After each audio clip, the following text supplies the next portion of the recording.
Bonjour et bienvenue dans votre chaîne Prépa Retraite exclusivement consacrée au système de retraite en France. Au cours des vidéos précédentes, nous avons examiné les régimes de retraite des salariés et des fonctionnaires. Abordons maintenant une troisième grande famille, les travailleurs indépendants. Cette famille regroupe 4 catégories différentes. Les assimilés salariés, les artisans commerçants, les professions libérales et les exploitants agricoles. Pour leur retraite de base, chaque catégorie relève d'un régime différent.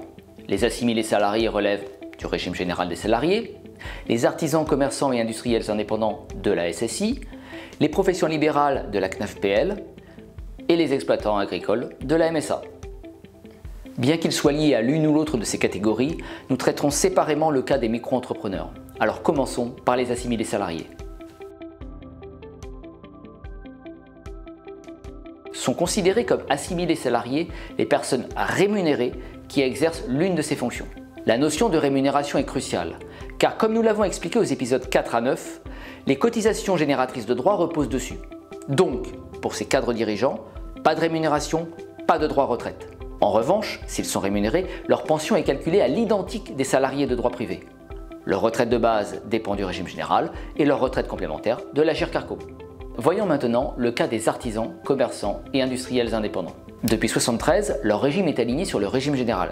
Ainsi, les conditions d'âge, de décote, de surcote et autres éléments de calcul sont identiques à ceux des salariés. D'ailleurs, si vous avez cotisé à ces deux régimes, ou encore comme salarié agricole, une liquidation unique sera effectuée par la caisse régionale de la CNAV dont vous dépendez.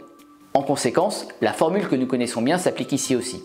Le revenu de référence est la moyenne des 25 meilleurs revenus annuels, tout régime aligné confondu, dans la limite du PAS. Sans impacter le calcul de la pension, notons une petite différence avec le régime général. Elle concerne les taux de cotisation. Évidemment, pour un indépendant, la répartition employé-employeur n'a pas de sens. L'artisan commerçant paie donc toutes les cotisations habituellement réparties, soit 17,75%, auquel s'ajoute 0,6% sur l'ensemble de son revenu d'activité. Voyons maintenant le cas des professions libérales. Leur retraite de base est une retraite à points, dont vous retrouvez le fonctionnement théorique au début de l'épisode 8. Les assurés cotisent sur la base du revenu annuel généré par leur activité libérale, selon 2 taux et 2 tranches. 8,23% jusqu'à 1 PAS, 1,87% jusqu'à 5 PAS. Les cotisations ainsi payées permettent d'acquérir des points, au maximum 525 pour la tranche 1 et 25 pour la tranche 2. Et si les revenus sont inférieurs à 1 ou 5 PAS, les points sont proratisés. Donc, au maximum, un professionnel libéral peut acquérir 550 points par an. Cette méthode de calcul vaut depuis 2004, car avant cette date, 100 points sont accordés par trimestre d'activité. A noter qu'une cotisation minimale est imposée pour garantir chaque année un minimum de droits aux professionnels libéraux. Outre les cotisations, il est possible d'acquérir des points au titre des enfants.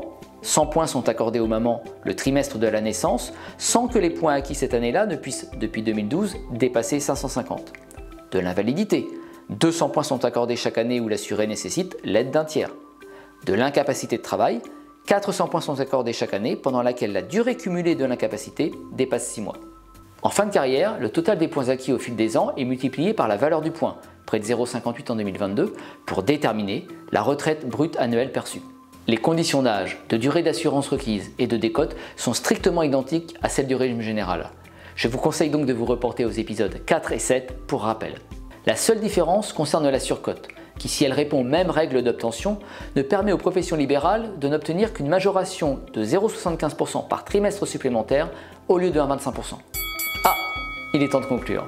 Dans cet épisode, nous avons vu que les travailleurs indépendants regroupent 4 catégories. Les 2 premières, s'ils perçoivent ou génèrent des revenus, voient leurs droits calculés comme au régime général. Leur situation diffère en revanche s'ils n'ont pas de revenus. Pour les assimilés salariés, pas de revenus, pas de retraite. Pour les artisans commerçants, une cotisation minimale est imposée pour leur garantir 3 trimestres par an. On retrouve cette cotisation minimale pour les professions libérales lorsque leur activité est réduite. Sinon, leur retraite de base relève de la CNAF-PL. C'est une retraite à points avec 2 tranches et 2 taux, qui leur permet d'espérer au maximum aujourd'hui environ 850 € net par mois pour une carrière complète. Reste à traiter le 4e groupe, les exploitants agricoles. Leurs retraites seront l'objet de notre prochaine vidéo.